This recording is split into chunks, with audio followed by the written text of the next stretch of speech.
From new builds and renovation, I think that something that we've enhanced in the last couple of years, especially, is our process and how we start and finish from the time you call to get I guess it'd be a consult call, to planning. So if you called in or you inquired through the website, you would essentially inquire about your project. There would be an opportunity for you to list a little bit about your details, and then we would consider that kind of an onboarding appointment. So we would call you to talk about that onboarding and what was involved with that. Once you determined that it was a project you would like for us to look, we would schedule a appointment to go out and look at your project. If it's a new construction, it's a little different than the renovation and remodeling, which we do.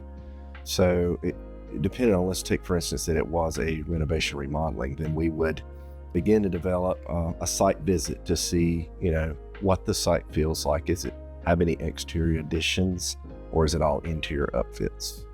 So we would follow through this process to develop a scope of work of what we were intending to do. And then from there, we would determine if we need to build a set of workable plans, or is it something that we would call in one of our preferred designers to begin to work with you to develop a scope, because there's a lot of information that we need from you.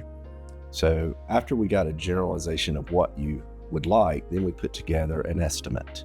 That estimate has some generalizations in it, but it basically puts together a typical cost for a project that you're desiring to do. Once you review that and you are comfortable with the terms, then we would go more to a planning phase. So that would be plans if needed, selections, the whole 9 yards of everything that you want to do within that project. And then at that time, if it determined that we need buildable plans, either from addition, from renovating the kitchen, do we need formal plans? Because a lot of times there's a lot of details in these items.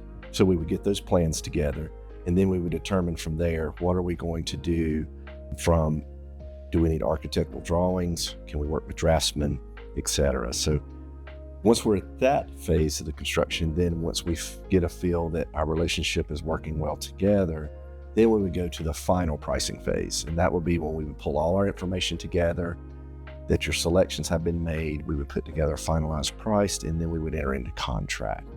Once we're in contract, then we go to construction permitting. So we would begin to get our permits, everything involved in there, and then construction would begin shortly after. So that's typically our process in a lengthy form of how we go about that business.